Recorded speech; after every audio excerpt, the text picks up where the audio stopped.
Welcome back to the Broad Street Sports Podcast featuring Zachary Chaby, and today I'm going to be giving you my 2025 free agency predictions.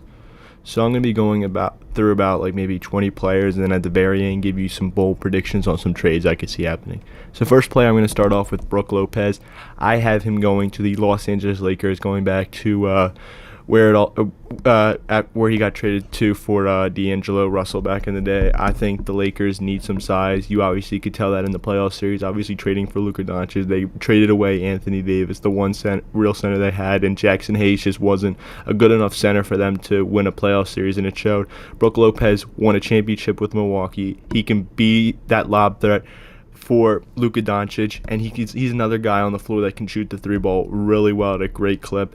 And I feel like he'd be the perfect fit in LA next to LeBron, Luka, Austin Reeves, Hachimura, and all the other players they have there. So I think Brook Lopez is going to the Lakers.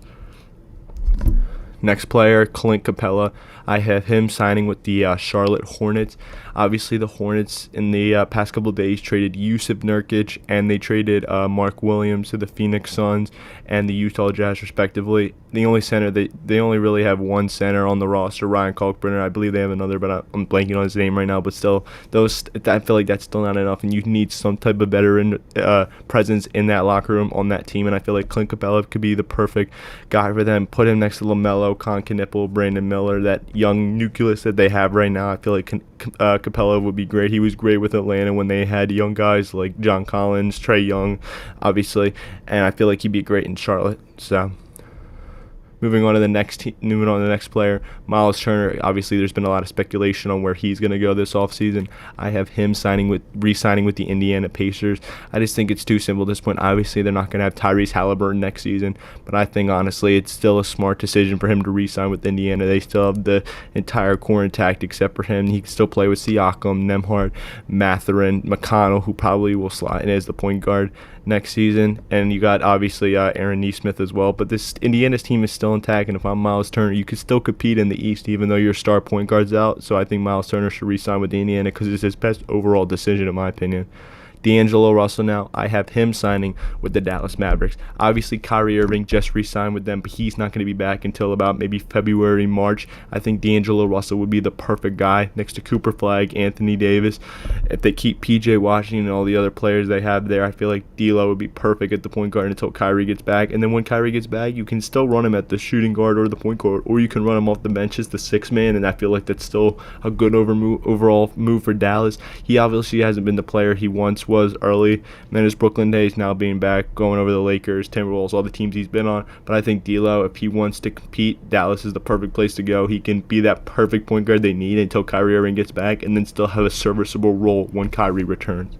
So moving on to the next player, obviously CP3 just played all 82 games for the San Antonio Spurs at age 40, which is absolutely insane. I have him returning back to the Los Angeles Clippers. I know they just re-signed James Harden, but you can put him at the starting point guard, have Harden play shooting guard like they did back in the Houston days. I know the Clippers, it's a loaded West, and they're not necessarily one of the top title favorites, but if Chris Paul wants to compete one more final time, sign a vet minimum contract with the Clippers and try to go compete on where you started with the Lob City eras, and I just think it'd be perfect for Chris Paul. He can still have Kawhi Leonard if he stays healthy. Ivica Zubac would be the perfect lob threat for him. And Chris Paul, you just know what he can. You know what he can just do as a veteran guy. Going back with some other veteran guys, obviously he played with Harden, and it should be interesting. It could be interesting to see what he could do with Kawhi Leonard, but I think overall for Chris Paul, he should go end his career trying to win at least in LA. Moving on to Josh Giddey, I have him returning to the Chicago Bulls. Obviously, they drafted Montes Buzelis last year, and then they drafted Noah Essengay in this draft. So I think, honestly, for them, Josh Giddey, he was great for them last year, even though Caruso looked better in the Thunder. Josh Giddey had an amazing second half for them, and I feel like he'd be the perfect fit back in Chicago with this young core if they keep Kobe White, obviously. I know he's been in trade rumors, but I feel like they should honestly keep him. What they do with Vucevic is always interesting, but I think Josh Giddey and the Bulls should come to terms on an agreement to stay in Chicago, as I feel like it's best for both parties. So moving on to Nickeil Alexander-Walker, I have him signing with the Detroit Pistons. I really couldn't think about a team other than Detroit. Obviously, if Malik Beasley, obviously he is. Obviously, the breaking news came out that he's in like a betting scandal like there's allegations against him. I would have probably had Alexander going to another team, but he's the perfect fit in Detroit. He completely matches what they had in Malik Beasley, maybe a little bit better in my opinion. He was really great with Minnesota last year, and I feel like he can be even better with Detroit. Next to Cunningham, Asar Thompson, Jalen Duren, Tobias Harris, Ron Holland, the young guys they have there. I feel like Alexander's still relatively young. I think he's still only like 26, 27. He was obviously great with Minnesota. I think he's officially priced himself out of Minnesota after they re-signed Julius Randle today and Naz Reid yesterday. So I think Nickeil Alexander-Walker moves over to the East and signs with the Detroit Pistons. Moving on to Russell Westbrook, I have him re-signing with the Denver Nuggets. I'd really tried to put my finger on like what team he could sign with, but I feel like Denver's the best option at this point. I know I mentioned it earlier with LA, they might not be one of the top title favorites. Denver, I still have them as a top 4 or 5 team in the Western Conference next year, if they even keep this intact. If they maybe go trade Michael Porter, swap him for another piece. But I feel like Westbrook, he had one of his best seasons in a while last year with the Nuggets off the bench. Why change that? Go back to where you had a great season last year on a 1-2 year contract and so try to compete, because he's another guy without a ring. So I feel like the best overall option for Russell Westbrook is to return to the Denver Nuggets for about a 1-2 year contract. Moving on to Jonathan Kuminga. This is a guy I have going in a sign and trade to the Brooklyn Nets. I have him signing with the Brooklyn Nets for about a 3-4 year deal, and he's going to get signed and trade for Nick Claxton. I think Kuminga, it's pretty much been known that he's not returning to the Golden State Warriors. It's like ever since like he really wasn't able to take a step in the second half for them and be that guy they want him to be. Obviously, them having to trade for Jimmy Butler kind of put the sign out that we're going to let him go in the offseason. I feel like Brooklyn would be the perfect place for him to reset his career, be that number one scorer they need. And Brooklyn has cap space, so they might as well spend it on a guy that's still not even 25 years old. Let him emerge as a scorer, become that number one guy, and he could really do something. And getting a guy Nick Claxton back is great if I'm Golden State. He's a great lob threat for Steph. He's a great mid-range scorer, and he's the perfect center to have in Golden State, in my opinion. So I feel like this would work out well for both parties if this were to happen. But I think Kuminga's best option going to the Brooklyn Nets in a sign and trade for Nick Claxton. Moving on to the next player, Cam Thomas, obviously former Brooklyn Net. I have him signing with the Boston Celtics. The reason I have this happening is I think Cam Thomas, obviously, he only played 20 games last year, but averaged about 22, and the average, I think, the same amount or maybe lower, like 21 the year before. He's an amazing scorer, and I feel like you can put him next to Jaylen Brown next year. They obviously have Anthony Simons unless they decide to reroute him. They have some guys like Derek White. I feel like you put Cam Thomas at the 1 or the 2, depending on what they do with Simons. He could be a great scorer for Boston next year. Give him a 2-year contract, maybe with a player option for next year. He could play great for Boston next year with Tatum being out and completely reset his market and go into free agency next year and get a bag, because I just don't think he's going to get that right now. I don't think a team wants to offer him that, obviously coming off an injury. But I feel like Boston is the perfect place for him to rediscover his game and emerge as even more of a scorer is already, because he's not even, I think, 24, 25 years old yet. So I think he could still be a great scorer in this league, and Boston's the perfect place to go to do that. And he could be the second or third leading scorer in Boston right now if he were to go sign with them. So I feel like it's great for Cam Thomas to reset his market, maybe get paid next offseason for Boston. What do they have to lose, in my opinion? So moving on to the next player, Ty Jerome. I have him leaving Cleveland. I think that pretty much showed its head yesterday with them trading for Lonzo Ball. I have him signing with the Sacramento Kings. If you realistically think about it, they don't really have a point guard right now, and if they decide to keep DeMar DeRozan, Zach LaVine, Domantas Sabonis, and all the players they have there, Ty Jerome could be that perfect set piece at point guard, be the guy getting them assists. You obviously saw what he did with Cleveland off the bench last year. I feel like he could replicate some type of that in Sacramento, having all the players that they have there, and I feel like it'd be great. You have maybe a starting lineup of him, Malik Monk, DeMar DeRozan, Zach LaVine, and then you have Domantas Sabonis. That's a solid starting lineup. Obviously not one of the best in the Western Conference, but that could get you maybe a top 6, maybe just at the top of the play-in. I feel like for him, he could get a pretty good payday there. He could get the middle of exception and maybe a little bit more money added onto that. But I feel like Ty Jerome had a good season last year and deserves to be a starting point guard next year, and I feel like Sacramento's the perfect match for him. Moving on to the next player, Luke Kornet. I do not have him re-signing with the Boston Celtics. I have him joining Victor Wembanyama in the San Antonio Spurs. I feel like this is a match made in heaven. He would be able to come off the bench and be the backup center for Victor Wembanyama. Obviously, he had a great season with Boston last year. And he'd be the perfect guy. He's a great shot blocker. He's super tall. He just really hasn't developed his offensive game ever since he's been in the NBA. But sitting behind Wemby, he can help you in levels develop your offensive game. He's already a decent three-point shooter. Like I said, he's an amazing shot blocker, great defender. I feel like San Antonio would be the perfect team for him. You have him guys around, like I said, Wemby. They just drafted Dylan Harper, Stephon Castle, De'Aaron Fox, Jeremy Shohan, other guys. So, Devin Vassell, I feel like that'd be the perfect for him, coming off the bench and then maybe getting some starting minutes too if they want to run the two big man lineup with Wemby at the 4 and Kornet at the 5. But I feel like it'd be a perfect fit for Kornet to go to San Antonio because he could really play well there and learn a lot from Wemby and develop his offensive game more because his defense is already great. But if you get him good on the offensive side, he could be a great center for a team. But I feel like San Antonio is the perfect match for him. So, moving on to the next player, Quentin Grimes. Obviously, the report came out today that he is looking for $25 million. The Sixers have the opportunity to match any contract he gets in the open market.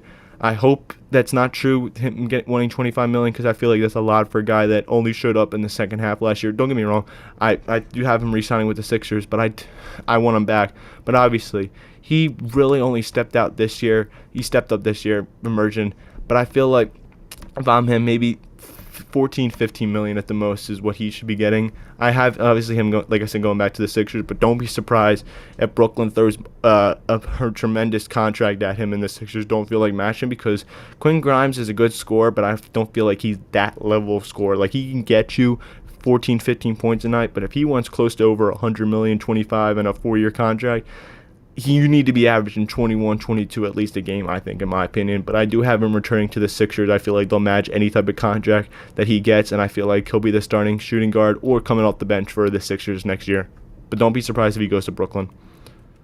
Bol, obviously, the Suns didn't say that they were bringing him back, so I have him signing with the Los Angeles Lakers. I think Brook Lopez is going to sign on the mid-level exception, and then they're going to get Bol on the minimum. I don't think Bol is going to command that much money because he's obviously shown in the past that he can have spurts and then he can be really slow. And obviously, towards the end of his Phoenix tenure last year, he wasn't really that great. That's hence why Phoenix isn't bringing him back, and I feel that the Lakers could be the perfect fit for him. You can put him at the 4 of the bench. You can start him put him in the starting lineup if you want to. He still has a lot left in his game. He just hasn't been able to develop it to where it is right now. He's been stuck at a mediocre level for years now, and I feel like he just needs that right team to give him the time, and he could really emerge as a great player. You saw it in Phoenix, but it's towards the tail end. Obviously, the Durant, the Beal, the Booker, the team wasn't working out as a whole, and everyone kind of suffered from it, especially Bol. But I think Bol would be a perfect fit in LA around LeBron,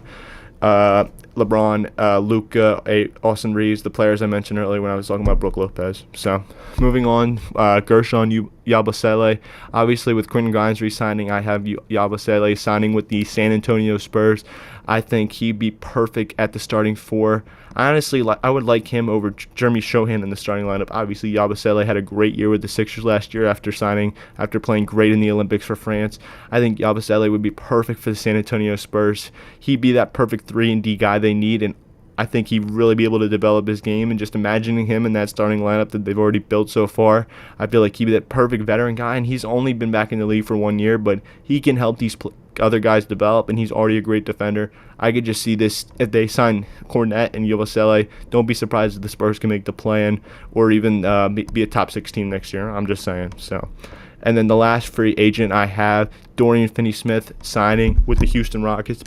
Obviously, the Rockets have made some big moves over the past couple weeks, trading for Kevin Durant, re-signing Fred VanVleet, and obviously re-signing Jabari Smith today. But I think Dorian Finney-Smith could be that perfect guy off the bench for them, that 3-and-D guy they need. Because when you're building a championship team, you need as many 3-and-D guys. I think you need athleticism, don't get me wrong, but 3-and-D guys also help as well. You saw it with the Thunder, what they have Alex Caruso, Cason Wallace, both guys who came off the bench for them and gave them great minutes and were amazing defenders. I think Finney-Smith would be perfect in Houston, and I think it'd be a match made in heaven. And I think the Lakers, after declining his player option, I don't think he's going to want to go back. I think he'll price his way out of there, and I think Houston will be able to give him the right amount of money with their mid-level exceptions. So, now moving on to some trades I could see happening. My first trade is involving the Sixers. Obviously, we Kelly Oubre accepted his player option.